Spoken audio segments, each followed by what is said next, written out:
if you have one you want to jump right to, we'll just go right down the line. If you don't, you want me to go and you end it. I'm thinking. I think I'll have one by then. You got to narrow it down, I have right? several. Yeah, it's like, what would be? There's so many that come to mind that you're like, I can't tell that story. Bro. When we were at Falcon the first year, as a counselor, I found video on Facebook the other day of me putting a kid in the arm bar on the bottom level of that dorm. It was me and Adam Cruz were on that bottom hall. And this one kid kept messing with me, kept saying he could take me. And we wrestled in the hallway. And I grabbed him and put him in an arm bar in the hallway. This is a good way to start, I think, right? And Friday? This Friday? Friday! You can move the mountains. Yeah. You can move.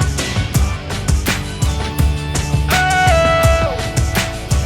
You can move the mountains. You can move the mountains. You can move the mountains. We can cut that out. We'll have to cut by. Hey guys, we're back here with Brother Kyle Chavis with another little segment of the talk. And we were talking a little bit before, and we said it'd be a good idea to try to tell some camp stories. So we're gonna do that for the first part of this video, and I'm gonna start too. So when I was thinking about this and we were laughing, there's so many camp stories that you're like, you cannot tell. Like, some things are funny, but you just can't tell that story, right? Well, this one is hilarious, and I'm actually very proud of it. So, when I was like 14 or 15 years old, this was back in Kentucky camp, obviously. There was this night watchman, this night guard. God bless Brother Sturgill. Or no, not Brother Sturgill. Brother Sturgeon? Am I mixing him up with one of the evangelists? I think it's Brother Sturgeon. Or deep sea fish. I don't remember his name. Brother Tuna. He was. Let's just say that he enjoyed his job as night watchman a little too much. He was this older man, and he liked being the guy to chase down kids at camp, right? And so one night, I'm with my buddy Austin in the dorm. It's middle of the night, and Jacob Bond, if you watch this video, Jacob, he was asleep in his bed on the bottom bunk, and me and Austin had planned. We brought saran wrap to the camp that year, and we were going to saran wrap somebody to their bed just because Jacob was asleep. And so, and we saran wrap, and we just, the whole roll, we just unleashed saran wrap and wrapped it underneath and over Jacob's bed, and he was like stuck to it, bro. Well, we heard fireworks going off outside. It's like 2 in the morning, and we're like, who's shooting off fireworks? And so, but we just keep going, and Dean from another dorm comes running through our room. We're in like a big dorm room with like 4 different big rooms in it, and he comes running up the stairs and around and like about to go out the back door, and we're like, what is this guy doing? And he sees what we're doing and just dies laughing. And he's like, hey, you guys want to come out and shoot fireworks off? And it was one of those moments when we looked at each other and we're like, yeah, and so we go outside, and you could tell that the route that he was taking, he was running from that direction, right? And so to this day, I still don't know. I think it's Sturgeon. Brother Sturgeon. To this day, I don't know how Brother Sturgeon was where he was. He was Batman, bro. And we go out the back door, and this guy was crazy. He's a dean. We were campers. I was a teenager for letting us come out in the middle of the night. I don't know what he was thinking. But we go down the stairs at the back of the dorm, and there's these trees back here, and a bunch of campers are parked out here. This is where all the people would park the campers and stuff. And we go outside, and we're like sneaking, and he's like, there's this barn back here across the baseball field, and we've got bags and boxes of fireworks. We'll go back and we'll load up. And we go out there, and we don't make it 5 steps off the staircase onto the grass, and we see golf cart lights flick on. And he's sitting parked aiming at us, and he goes, gotcha! And me and Austin freeze. We stop, and we look. And then the dean goes, run! And so we take off running across the field, and this old man in a golf cart is chasing across a baseball field, running at us. So we split, we scatter, and Austin takes off down the street. And this is the first time I think the dean realized his mistake, because he's a camper, and he just jumped a fence, and he's off campground property, running down the street where this house is. And so he was like, hey, don't do that, come back over here. And so we're like, we lose him for a second, and we get out here, and we get to the fireworks. And I grab a couple Roman candles. And so I'm running, and he comes, we see him, And we're coming back from the barn across the baseball field toward the dorms again, and I see him coming across the baseball field at me, and so what else am I gonna do? I'm gonna light it, dude. And so he's coming at me across, and I'm full sprinting, and I have this Roman candle lit, and I'm shooting it up, and then he gets like right beside me. He's like yelling at me, telling me to stop, and I'm like running, holding this Roman candle. And I don't even remember how it ended. I think we ran around to the front, and there was another golf cart with some other guy, and they caught Austin, and I went around back, and I just went back in the dorm. So I only got to shoot off one firecracker, one firework, but it was easily the best night of my life ever on a campground. Well, I know many camp, Lord knows, many stories. When we were talking about doing this video, I said, I remember several of the kind of the epic water battles from Methodists and all. So, you got one for us? I do, and they're like there's so many, and like you said, there's some that can't be told. They can't be told. They will go to us to the grave. But I grew up doing Methodist college. It was Methodist college, then it changed to Methodist University, which made it too expensive to go there. So, and then we have High Point University and then Falcon. So, I got stories at all of them that are crazy. But Methodist, that really was like the best place for our youth camps. It was amazing. Aside from like the half-mile walk from the dorm, right. The furthest dorm to the sanctuary. And that, by the way, was always a guy's dorm. Yeah, in the middle of summer, also hurricane season. Yeah.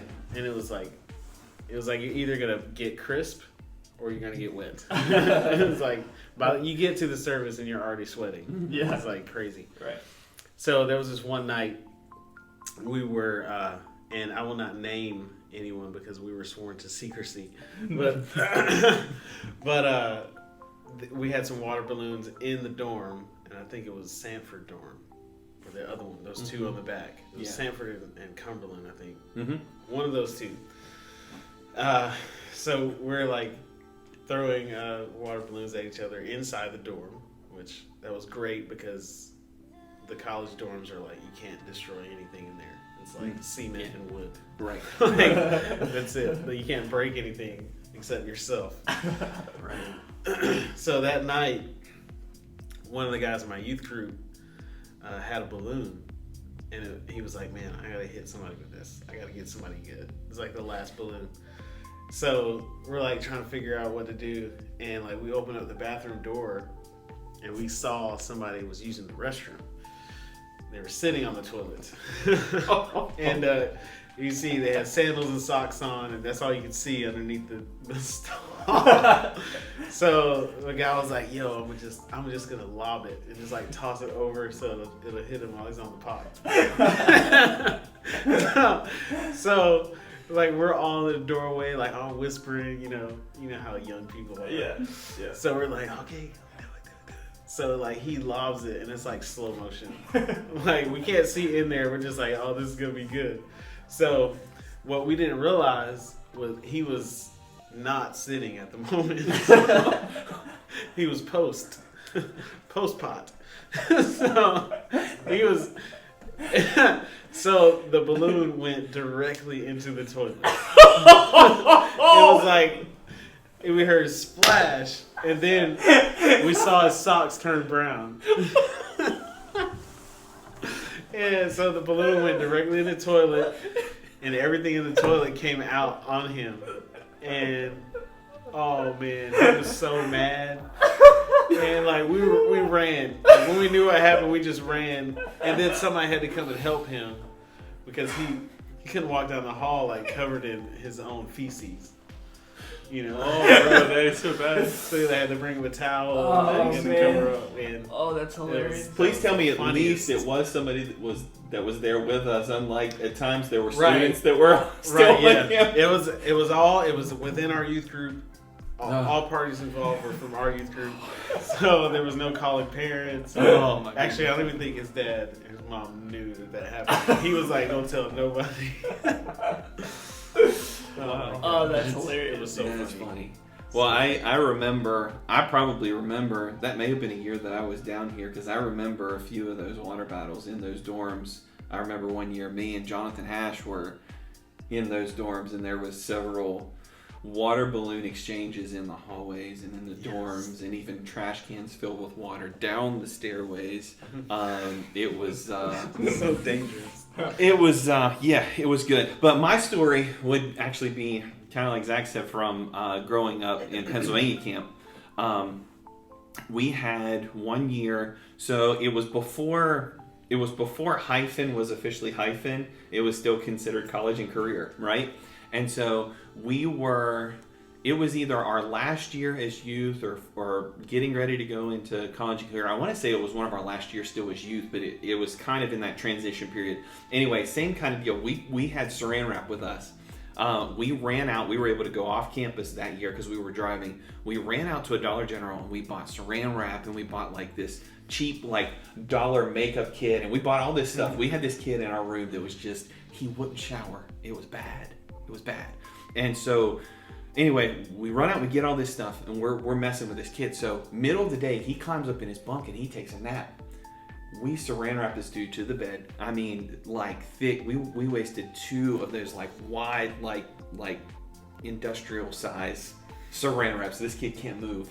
We take out this Polly Pocket makeup kit, paint him all up, and I mean, just throw a pair of his dirty drawers on his head, the whole nine. I mean, it was bad. We were kind of mean to this kid.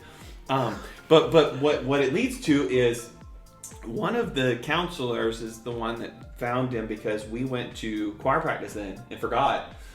And so he didn't show up for choir practice. So they went looking for him. They find him in the dorm, saran wrapped to the bed and all that stuff, right? So service that night, we had heard, we thought we were going to get in trouble for what we had did. So after service, we get ready, we get back, we go through the canteen and all that kind of mess. And when we have to be back for lights out, we're back, and we're like the one night that we actually listened to all the rules and we're where we should, right? And so we thought we heard somebody coming down, like we were going to get in trouble. Well, we hear this loud racket, and all of a sudden this dude falls through our ceiling.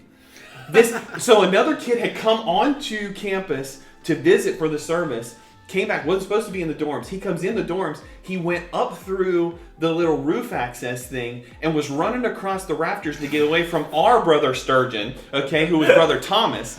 And brother Thomas was out there and was chasing after this kid. He goes up in there, he's running across the rafters. He misses a rafter, and our lights are on. We're getting ready to turn the lights out. And this dude, big old dude, comes falling down through the ceiling. I mean, like, you were like, either Jesus is coming back or my life is ending. I don't know what's happening. But he falls through the ceiling. And so we had to go the rest of camp with a ginormous hole in the ceiling of our dorm because this kid was running away from the security guards. And so it was epic. It's probably one of the best camp stories I can think of.